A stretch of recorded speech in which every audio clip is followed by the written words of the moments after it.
Hello everybody! I am making this review to compile my thoughts and feelings that I have toward Enter the Gungeon. I started playing Enter the Gungeon when the supply drop update came out in 2017. I've beaten this game 3 times now and still have tons of fun playing it. I do not have many problems with this game mechanically or story-wise, so this review is going to be short. By no means am I making this to change your mind about how you feel about this game. I am going to try to be as objective as possible. If you like roguelike top-down shooters, then this game is definitely for you. And if you don't, this game might still be for you. This game allows you to play with another person, but only locally. Top-down shooters are not my favorite genre, but this game is one of my all-time favorites. That being said, this game is not for everyone. It took me months till I finished just one of the many endings, my first time struggling through. All of that out of the way, let's get to the criticisms.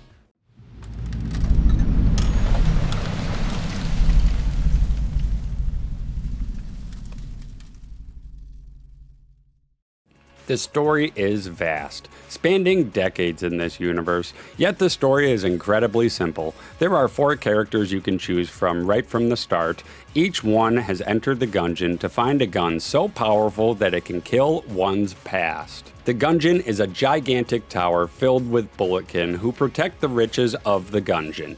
You are tasked with killing the past for each of the characters as well as unlocking everything. Each weapon, enemy, boss, and piece of equipment has a lore entry to expand the events taking place. There is tons of content and secrets to find, and they aren't too challenging either. This game expects the player to look up how to get through, but looking up walkthroughs and tutorials will not ruin your experience. It merely prepares you for the bullet hell that is to come.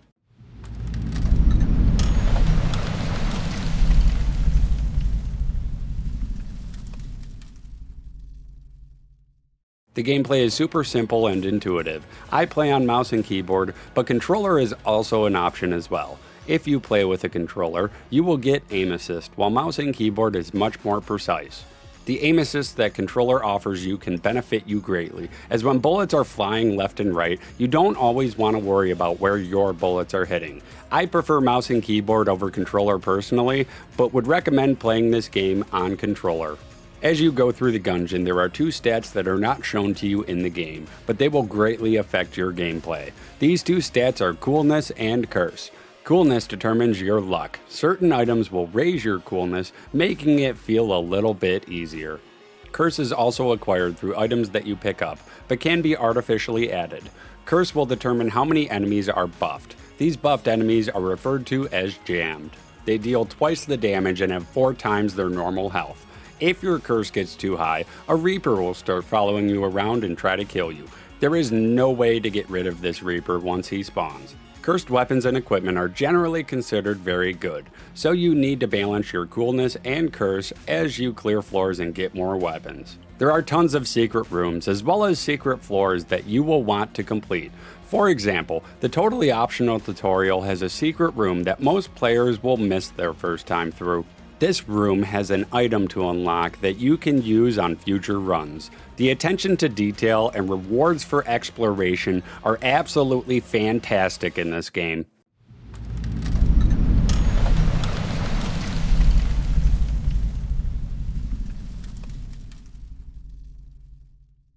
There are a couple of different modes that you can apply to a run, ranging from having your run be blessed, to having it be completely randomized, to turbo mode, and everything in between. This is great for replayability, because if someone has unlocked everything and done everything, they can tweak their run to make it as challenging or as easy as they would like. Since there are many characters with different advantages and disadvantages, this makes replaying till the end of time extremely viable. As mentioned before, this game allows you to have a second player. I've tried this mode a couple of times and never really cared for it. If one of you dies, they run the risk of losing items or weapons at random. This is done in effort to balance the game. If this limitation was not in place, the game in co-op would be objectively easier. It is also very difficult for me to keep track of which character is mine whenever I enter a new room. You both share a screen, so if you enter a room and one person goes up and the other one goes left, you will eventually both end up tugging on the camera. The camera does not zoom out to compensate for the distance between you two. This makes cooperation and communication essential if you're playing two-player in this game, which is lovely.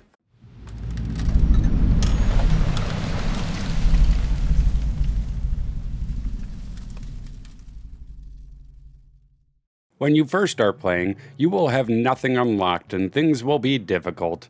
You eventually acquire new gear through either finding it in the Gungeon, unlocking it by completing tasks, or buying it with credits that you get from killing bosses. So even if you had a bad run, only killing one boss and not completing any tasks, you will have more credits than before. Even if you had everything unlocked from the start, it would not guarantee your victory.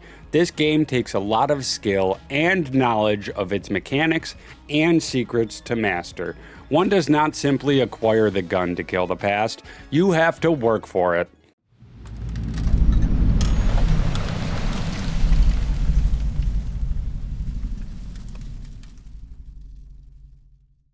There are not too many things holding you back from completely breaking this game. Some items you are only allowed to have one of, since having more than one would crash the game, which is totally understandable. Bosses having a maximum amount of damage that you can deal per second is much less understandable. A couple of weapons ignore the damage cap for bosses, but I would like to see all of the weapons do so, as if you get extremely lucky and acquire items to make your starter weapon extremely powerful, the true effect will only show on common enemies and not on bosses. This is not good, as it encourages you to just stop attacking just so that you can save ammo against bosses if your weapons and gear are too powerful. Other than that, there are not too many limitations in this game, which is wonderful.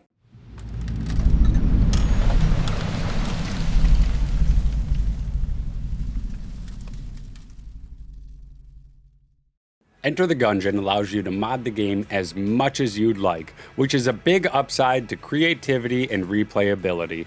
I've downloaded mods not to change my character's skin or anything like that, but to make certain runs possible.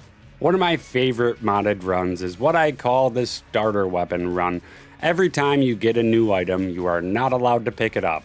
Instead, you have to give yourself a bullet upgrade of your choice. You are only allowed to use the starter weapon and no other weapons. It is a shame that this mode is not in the game already, but the fact that they allow complete freedom with modding, making this mode possible, is alright in my book.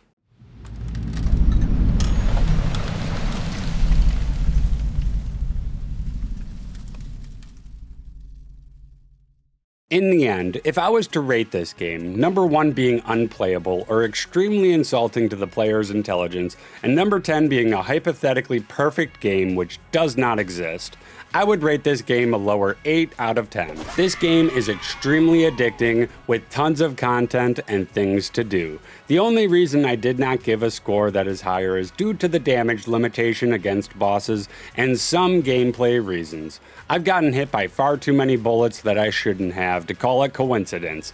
Regardless, this game is very powerful and tons of fun. Thank you all so much for watching. I am trying to make more review content just like this, so please don't forget to subscribe and like, as that is the best way to show me that you are enjoying this and you want more.